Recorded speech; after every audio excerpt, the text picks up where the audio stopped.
आप सभी को भी पता होगा कि कुछ टाइम पहले हल्दी और पानी का ट्रेंड काफी चला था। मैंने भी सोचा था बनाऊंगी, लेकिन हमारे पतिदेव ने हमें बनाने नहीं दिया। उनका क्या कहना था कि हल्दी पानी से घर में निगेटिविटी आती है। वाह वाह, दुनिया बना रही थी लेकिन मुझे नहीं बनाने दिया कि निगेटिविटी आएगी घर में। और ये मैं बना रही हूँ टैंग, ये हल्दी पानी नहीं है, इसे आप हल्दी पानी मत समझना। ये मैं गर्मी के लिए जूस बना रही हूँ, क्योंकि एसी वाले भैया इतनी कड़कती धूप में आए थे एसी बनाने के लिए। फ्रेंड्स, ये एसी भी ना एकदम छोटे बच्चों जैसा है। जितना हम इसे इग्नोर करेंगे ना, उतना ही ये अटेंशन मांगता है। एसी जितना यूज़ नहीं होता है उतना तो उसकी सर्विसिंग करानी पड़ती है, नहीं तो जब सबसे ज़्यादा ज़रूरत होती है तभी वो बिगड़ जाती है। तो फाइनली एसी रिपेयर हो गया है और बहुत दिल को सुकून मिला है। उसके बाद मैंने सोचा घर तो गंदा हो ही गया है, तो चलो इसे थोड़ा गंदा और कर लेती हूँ। मैं बच्चों के स्टडी ड्रॉवर क्लीन कर लेती हूँ, क्योंकि उनके न्यू बुक्स आ गए हैं तो पुराने बुक हमें हटाने पड़ेंगे। जब मैं बच्चों का ड्रॉवर क्लीन कर रही थी तो इतनी सारी बुक्स हो गई थी पूरे घर में ना कि मेरा दिमाग काम करना ही बंद कर दिया। मैंने फिर वीडियो शूट ही नहीं किया। मैंने सोचा पहले इसको फटाफट मैं क्लीन करती हूँ, उसके बाद मैं कोई काम करूंगी। ये जो थोड़े से बुक्स दिख रहे हैं ये तो मैंने सादा सब कुछ क्लीन कर दिया, तब इतने थोड़े से बुक मिले हैं। सिर्फ मुझे दिखा रही थी प्रकाश को कि क्या क्या रखना है, क्या क्या हटाना है, क्योंकि कुछ बुक्स होती है ना उन्हें रखना पड़ता है लास्ट ईयर का भी, तो इसलिए मैंने उसे एक बार चेक करने के लिए बोला था। और उसके बाद उसने सब कुछ जो रखना था उसे रखकर बाकी बुक्स साइड में कर दिया है। और अभी डुगू के भी बुक्स आ गए तो एक ड्रॉअर मुझे उसके लिए भी खाली करना है। और जब मैं बच्चों की स्टडी ड्रॉअर खाली कर रही थी, मुझे इतने सारे खजाने मिल रहे थे ना, जिसके लिए बच्चों ने मुझे 1 साल तक बहुत परेशान किया। कुछ रहते हुए भी मम्मा ये नहीं है, मम्मा वो नहीं है, ये खरीदना है, वो खरीदना है। पूरे साल इन्होंने मुझसे सामान खरीदवाया है। और उसके बाद फिर मैं आ गई थी कवर लेने के लिए, क्योंकि अभी उनके हॉलीडे स्टार्ट हो जाएंगे ना, तो ये बुक्स में मैं कवर वगैरह लगा लूंगी आराम से कम मुझे 100 से भी ज़्यादा बुक में कवर और स्टिकर लगाना है। इतना तो मैंने मेरे पढ़ाई के टाइम पर किया होता ना, तो आज मैं यूट्यूब पर नहीं होती। मुझे ऐसा लगता है इन लोग के एग्जाम्स आते हैं, लगता है मेरा ही एग्जाम आ गया। आज का दिन मेरा इतना बिजी था ना कि मैं बहुत ज़्यादा थक गई थी। पूरे टाइम क्लीनिंग और ये जो बच्चों का स्टडी ड्रॉवर था ना, इसमें कितने दिन से सोच रही थी कि करना है, बट मैं कर नहीं रही थी। तो फाइनली मैंने आज कर लिया और बहुत ज़्यादा ही मैं थक गई थी। तो बाहर से मैं सैंडविच लेकर आ गई थी, क्योंकि बिल्कुल भी एनर्जी नहीं थी कि मैं कुछ बनाऊँ घर पर आकर। वैसे भी शाम के 8 बज गए थे और सैंडविच मांजा, हम लोगों ने नाश्ता कर लिया था, तो उतना भूख भी नहीं लगी थी। तो शाम को मैंने कुछ हल्का सा ही दाल खिचड़ी बना लिया था, जिससे मुझे ज़्यादा मेहनत भी न करनी पड़े और मेरा काम भी ज़्यादा ना हो। गाइस, आप सभी देखिए मैं बोला लाइक करो, बाय, नेक्स्ट वीडियो। तो गाइज ये है नेक्स्ट डे की क्लिप। कल का दिन थोड़ा बहुत ज़्यादा बिजी था और थोड़ी थकान भी बहुत ज़्यादा थी, तो इसलिए आज मैंने सोचा कि दिन की शुरुआत कुछ हेल्दी और टेस्टी चीज़ से करते हैं। और मेरे बाबू को टिफिन में भी देना था, तो मैंने सोचा मैं सबके लिए बना लेती हूँ।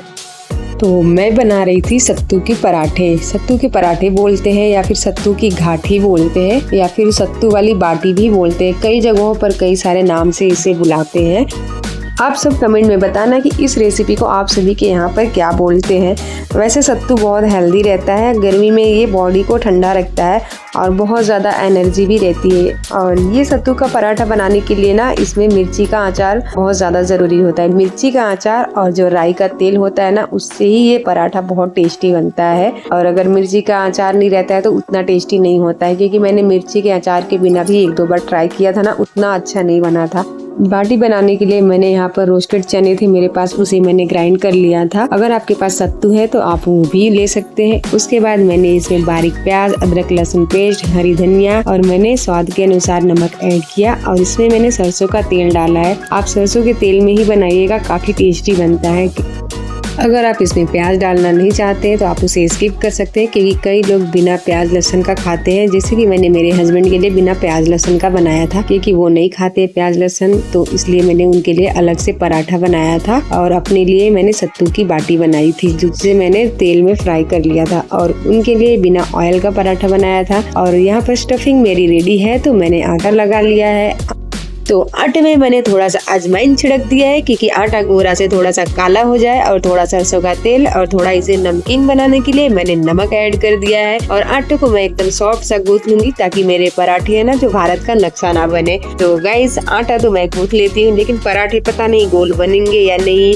और जो मैं बाटी बना रही हूँ तेल में डालते ही फट न जाए, ये मुझे थोड़ा सा डर लग रहा है क्योंकि बाटी वगैरह मैं ज्यादा बनाती नहीं हूँ। लेकिन मैं गाँव गई थी तो मेरी मासी ने बनाया था और ट्रेन में खाने के लिए भी हमें यही दिया था, तो बहुत ज्यादा टेस्टी लग रहा था। तो मैंने सोचा थोड़ा ट्राई कर लेती हूँ।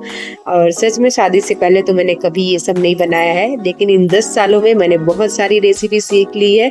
तो इसके लिए मैं यूट्यूब को भी थैंक यू बोल रही हूँ, क्योंकि अगर यूट्यूब नहीं रहता तो ससुराल में तो सब यही कहते कि इस छोटी बहू को तो कुछ भी नहीं आता है, इसके माँ बाप ने तो कुछ भी नहीं सिखाया।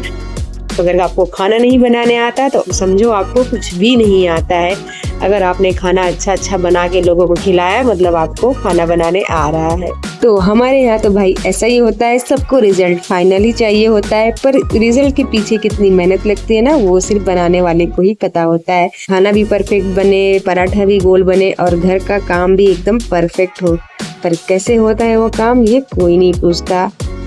पर चलो कोई बात नहीं, मेरे पराठे परफेक्ट बने या ना बने, मेरी बाटी तेल में फटे या ना फटे, मैंने बहुत प्यार से बनाया है तो मेरे बच्चे खा लेंगे और मेरे हस्बैंड भी खा लेते हैं। उनके इतने ज्यादा नखरे नहीं होते कि टेढ़ा बना या फिर कुछ बना।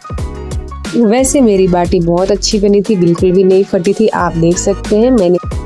आप भी इस बाटी को सरसों के तेल में बनाइएगा, सरसों के तेल में ये बाटी काफ़ी ज़्यादा टेस्टी बनती है। और इसके साथ मैंने बनाया था जो अपना रेगुलर टमाटर धनिया मिर्ची की चटनी होती है ना, वही बनाया था और बहुत ज़्यादा टेस्टी लग रही थी। या फिर बहुत लोग इसे दही से खाना पसंद करते हैं, लेकिन मुझे तो इसे नॉर्मल जो अपना डेली का चटनी रहता है ना, मुझे उसके साथ ही अच्छा लगता है। तो आप देख सकते हैं कितने फूले फूले से मेरे सत्तू के बाटी रेडी हो गए, बिल्कुल भी फटे भी नहीं है। और अब यहाँ पर मैं बिना तेल का पराठा बना रही हूँ, जो कि ये भी एकदम फुगा फुगा बना था, बिल्कुल भी कहीं से फटा नहीं था। अगर आपको सत्तू के पराठे बनाने हैं ना तो आप स्टफिंग उतना ही भरिए जितना कि ये मतलब इजीली बंद हो जाए। ऐसा नहीं कि मतलब आपका आटा थोड़ा कम है और आपने इसमें स्टफिंग बहुत ज्यादा फिल कर दी तो फिर ये फट जाएगा।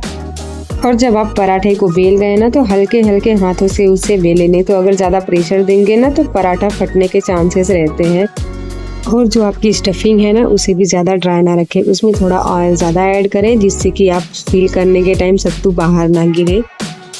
तो मेरे घर में 4 लोग और मैंने बनाए हैं 4 टाइप के पराठे, जैसे कि डुगू के लिए रोटी, हस्बैंड के लिए बिना ऑयल बिना प्याज का पराठा, और अपने और मेरे बड़े बेटे के लिए बनाए मैंने सत्तू की बाटी।